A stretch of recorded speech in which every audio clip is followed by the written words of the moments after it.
Everyone, trouble bringing you another Gemstone Legends video. Today we're doing something just a little bit different. I'm sure you guys would have heard of or watched Tbone's latest contest of legends, which was all around the legendary heroes. So he did an amazing job of going through and rationalizing why he thought, heroes deserve to be in that list.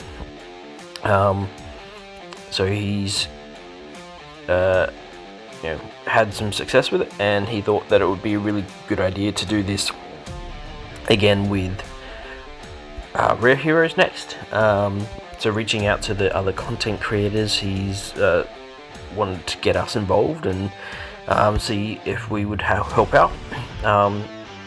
So what I'm looking to do today is to go through the blue rare heroes, and I'll pick my top 10. Of course, they might be a little bit different to what your top 10 might be. This is based off of my playstyle and the way that I like to go about things. Tbone is then going to run through and do another contest of legends, but it will be around rare heroes. So Bear Strikes did the yellow heroes, Omega knocked off the blue heroes, the green heroes, and I'm gonna knock off the blue heroes. So let's get into it. Guess it will test my knowledge as to where all these heroes are, but I'm gonna start off with Xena. Blue hero that is well known to you all and probably loved. Xena's been in the game ever since I've played it. No frills, straightforward, hits hard, right? Buffs herself with attack, smashes them with 378% damage, which is great. What's even better is her passive aligns with that and provides her with a bit more oomph. 3 to mana gain brings her up to a respectable 20. And then if we were to look at her awakening, also synergizes with the type of hero that she is. Gets the job done, will help you in the early days in Phoenix and stuff until you get better and stronger heroes. So solid one for me. Next is on the list is Nora, another attack based hero, but she made the list because of her defense down abilities. Hits for a decent 291 attack,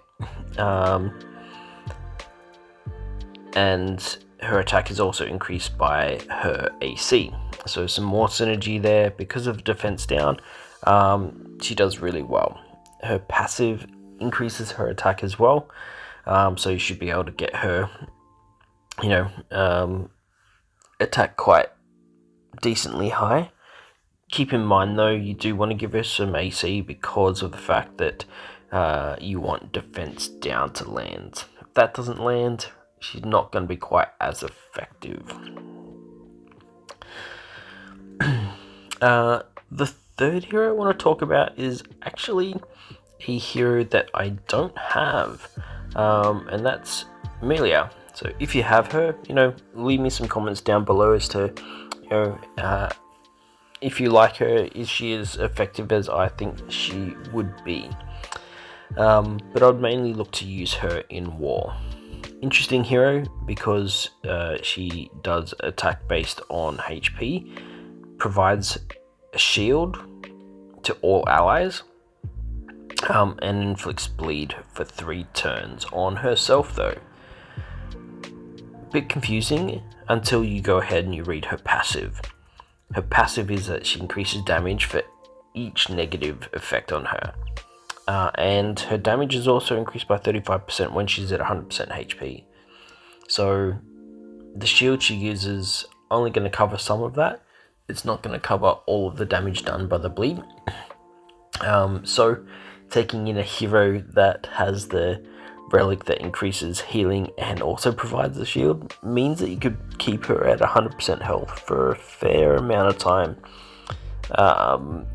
in your battles. So for me, pairing those two together is going to make your team hard to take down, especially if you've got them on offense in war. So for me, she made the list for a couple of reasons, and the most appealing being just how interesting her abilities are. Gonna jump over to the blue heroes. So Prodan, man, this guy can mess you up in wars. It deals damage based on HP, 50% chance to freeze all enemies, and 50% chance to inflict decrease attack. Pretty massive when that freeze goes off. It can be really frustrating. His passive synergizes 40% AC. Unfortunately, his awakening doesn't. It's res, and you know, unless you've got like minimum 150 res on your hero, there's not really much point in having 65 res. So I would prefer to just build him based on HP and AC and sacrifice the res. You want the AC because if you don't land any freezes, it just makes your battles a little bit more difficult. Next hero needs no introduction. His name is Oltan. We have used him since the dawn of day in Phoenix Rifts and across a number of events. Main reason is that he smashes defense down on all targets, also hits them for 18% of his HP, synergizes his passive quite nicely with AC for every 3200 health, which is cool. And then his passive, his awakening adds on some extra health, which again, makes this guy tough to take down. I can see him with having 55-60,000 health if you really push it, if you want to ignore the AC. But even if you want decent AC, you're still going to get around 50k health on this guy, and it's just a lot to deal with. The next one on my list here is Najar. So she is tough. 34% of the caster's max HP is dealt in damage, and also stuns for 3 turns. That's crazy. At rare war level, that's quite significant, right? Given that there's only 4 heroes. So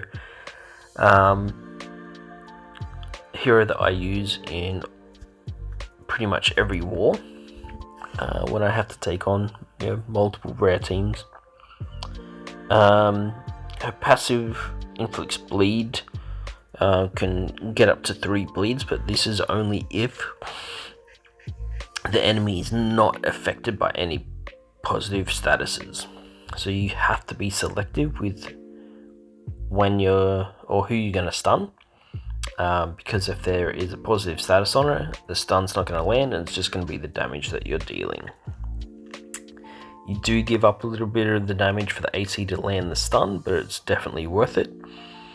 And her awakening also aligns with her main ability. So all in all, another strong hero to have here.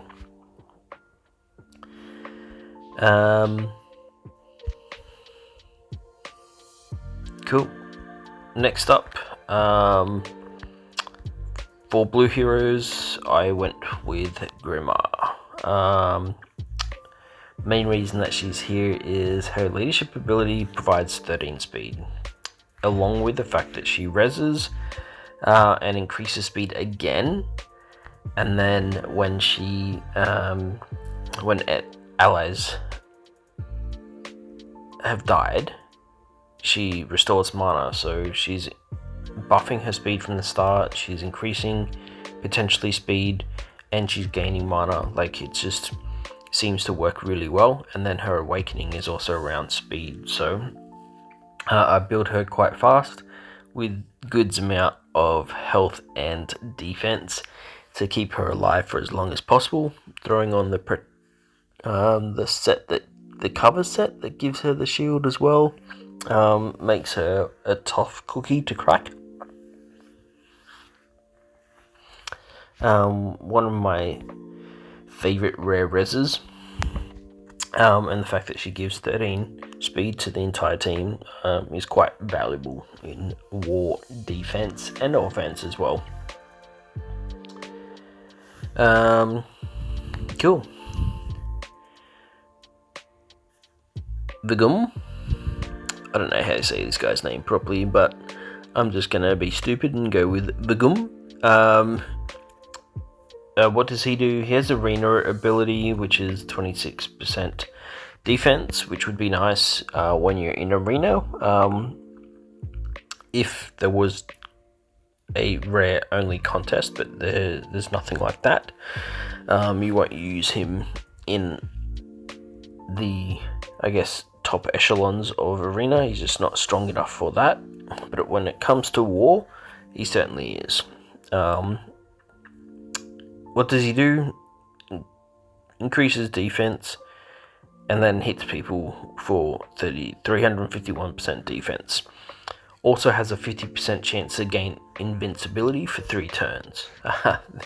I've used him in war where that's just rotated around and he hasn't been the enemy hasn't been able to kill him. Has saved my bacon once or twice. His passive then aligns with that, increasing defense by 250 for every 20% HP missing. So if he happens to get focused, his defense will increase again, which is cool. His awakening, his speed, for me, doesn't quite align as nicely as defense or HP would. However, it's not horrible. It means that he has a slight advantage over other hitters. Could be worse, right? It could be res. If it was res, he wouldn't be nearly as highly rated for me. But I value speed quite a lot. So he was number 8 on my list. Number 9, I've got down as the one and only Inula. Now, she's really key in a lot of war defenses, and in a lot of aspects of the game, going through like Phoenix Rift with her, you can sleep the first 2 waves, and then get through like the 3rd wave as well, with her, even though she won't sleep anyone, but the sleep for 3 turns is invaluable on offense and defense in wars, so much that she is used across all levels of rarity, from rare, epic, even up to legendary. I've seen her in some teams, so and she does quite well. Her passive, not that fantastic. It is res. Why do I say it's not fantastic? It's simply because if you want her to be effective in the current meta, her speed needs to be high and her AC needs to be high. If you then look to increase her res to a significant level, at least 150, then you're sacrificing on health and defense, and health and defense are already low enough when speed and AC are your two main stats that you want to achieve. So that doesn't quite align for me, but her awakening does. It gives her an extra 50% AC, which is really nice. She's used all the time, every week. I use her at least twice a week with wars, and on the odd occasion in events outside of that. So she is on that list for me. But my most favorite rare I have in the entire game I've saved for last. Now this rare hero is the one and only Gudrick. Why? He's my MVP. I have a video that you guys can check out later on. But he and Inula have helped me take out many teams 2v4 in war. And that's just because he's a beast. So he taunts the enemy, he does damage at 270% of his defense. His passive restores 15% HP at the beginning of his turn, and defense is increased by 20%. Mana gain goes up by 1. Doesn't make a huge difference, seeing as though he's at 20. You're never really going to aim for 25 on him. But all of that aligns really well. He then also has Awakening, where he increases his defense by 20% on the 3rd star, and again 20% on the 6th star. He also has a leadership ability that increases defense of all allies by 20% in all game modes. So for me, every single war, I utilize him in offense to help me take out rare teams. And you can go and watch that video again where these guys take on 2v4, 50k difference in power, and they come out victorious. So that is my top 10. I'll show you how they all go in action. Well, not all of them, but I'll put a team of 5 together and tackle the Phoenix Rift for you guys to see what they can do. Thanks for watching, everyone. Don't forget to like and subscribe. Below I will put a link in for Tbone's contest video for the final. Check out Bear and Amelia as well in your own time. For myself, if there's anything that you'd like to see me produce and put out for you guys, don't hesitate to drop a comment below. And I will do my very best to make it happen. Thanks everyone, and I'll talk to you next time.